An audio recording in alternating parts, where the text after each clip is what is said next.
Hello world, 2021 has been a year of some very epic hacks, and so I thought we'd start a new tradition here on this channel, looking back at some of the most notorious hacks of the past year. Now, there's one thing that has of course dominated the cybersecurity world in 2021. Acer has reportedly been hit with a major ransomware attack thanks to the notorious ransomware hack that ransomware. When I was making the shortlist for this video, I realized almost everything on my list was ransomware related, so I've switched up the plans a bit. This video will be ransomware free, and instead I'll be making a separate video specifically for the top ransomware hacks of the year. And so, in no particular order, here are the top 5 hacks of 2021. In September, the controversial hosting provider Epik was hacked. Epik have made a name for themselves by hosting websites deplatformed by Silicon Valley. In doing so, they've made quite a few enemies. On September 13th, a group claiming to be anonymous leaked 180 gigabytes of what can only be described as pure humiliation for Epik. The leak includes such things as domain purchases, payment history, account credentials, and so on. It's a really long list. And to make matters worse, the dump revealed that Epik had been storing passwords as unsalted MD5 hashes, which is quite remarkable in 2021. It's analogous to locking up your bike with a zip tie. It's better than nothing, but just asking for trouble. Anonymous aptly named the breach Epik Fail, because how could you not? After the leak went live, Epik initially refused to even acknowledge the hack. In response, the miscreants published a blog post on Epik's own website, simply making fun of them. After finally acknowledging the breach, the CEO sent probably the strangest breach disclosure email I've ever seen, in which he said he was praying for his customers. And I don't know, regardless of my religious convictions, if my hoster has just been hacked, I want to know what data has been hacked and what the hell you're going to do about it. But how did this disaster of a hack even happen? Well, a remote code execution bug was discovered in Epik's website in January of this year. The researcher who discovered it tried reporting it to the CEO, but he was just ignored. The bug was a decade old and allowed anyone to remotely run code on Epik servers without any authentication. This is the best guess as to how the hack went down. Next on the list are the infamous Microsoft Exchange hacks. This was arguably the most serious saga of hacks in the whole of 2021. It all started on January 5th, when a security researcher who is well known for their work tweeted that they had stumbled across the most serious remote code execution flaw that they have ever reported. It was discovered that there were a total of 4 rather scary vulnerabilities in Microsoft Exchange. Specifically, this affected on-premises Exchange servers. These are essentially email servers run by organizations themselves in their own offices and on their own physical hardware, but of course running Microsoft's Exchange software. The 4 vulnerabilities collectively gave attackers the ability to falsely authenticate as a standard user, escalate their privileges to that of an administrator, and then inject malicious code into the server. For organizations that use Microsoft Exchange, of which there are many, think businesses, NGOs, governments even, and so on, for these organizations, this was essentially a doomsday kind of scenario. You had a situation where an attacker could remotely, with only knowledge of your IP address, gain admin rights to a server which held access to all of your emails. Microsoft accused the cyber espionage group Hafnium of targeting certain customers with these exploits. This group, Hafnium, is alleged to have ties with the Chinese government.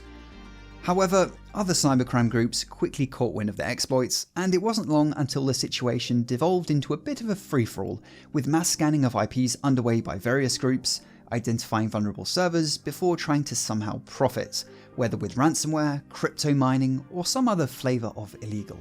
Microsoft eventually released patches, but not before 250,000 servers apparently fell victim to some level of exploitation. Next up, in May, we heard about FRAG Attacks. FRAG Attacks wasn't a hack against any single company, but rather it was a whole suite of vulnerabilities discovered in Wi-Fi.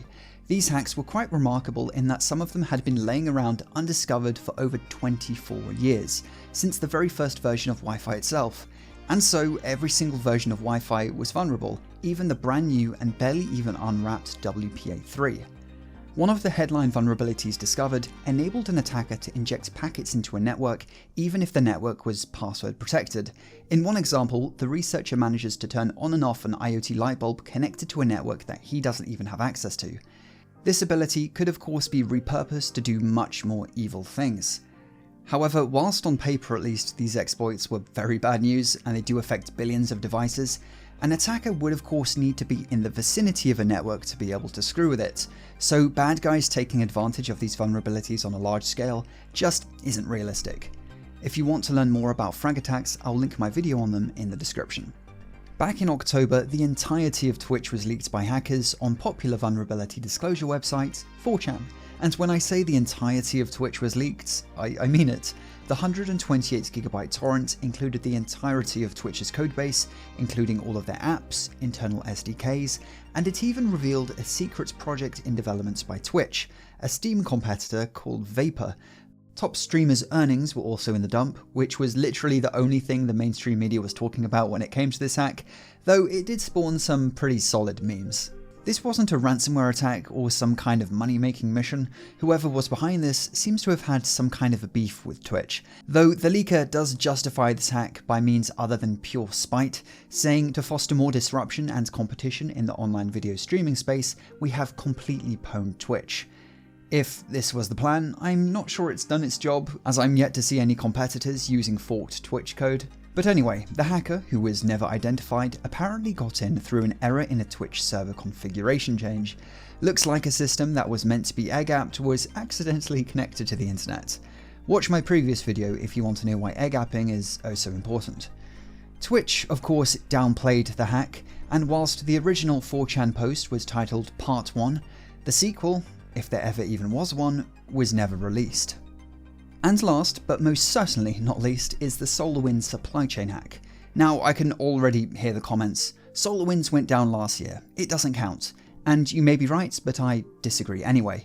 We first learned of the hack on December 13th of 2020, but many details of the hack, or hacks I should say, plural, only really started being published months later, simply because the effects were so widespread and deep. In fact, the president of Microsoft said this was the largest and most sophisticated attack the world has ever seen. And so I figured it deserved a spot on this list. It's suspected that Russian state-backed hackers belonging to the groups Berserk Bear and Cozy Bear were behind the operation, which targeted the Orion platform developed by SolarWinds. Orion is an IT management tool used to monitor and control fleets of computers. It's quite popular, or at least it was. If a graph of their install base looks anything like their stock price, well then maybe not so popular anymore. Somehow our attackers managed to gain a foothold in the build system of SolarWinds. The build system handles compiling code into the final executables.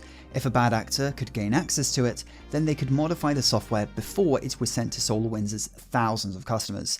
And well, that's exactly what they did.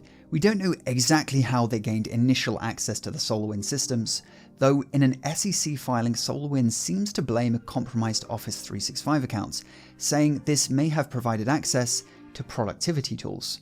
The hackers injected malicious code which gave them access to each system SolarWinds Orion was deployed on, which included a lot of high-value targets. There's the US Department of the Treasury, US National Nuclear Security Administration, Department of Homeland Security, and so on. The victims are a diverse bunch. It affected both public and private sector organizations. It was such a monumental hack that some even questioned whether it should be designated an act of war, though thankfully this idea was quickly rejected.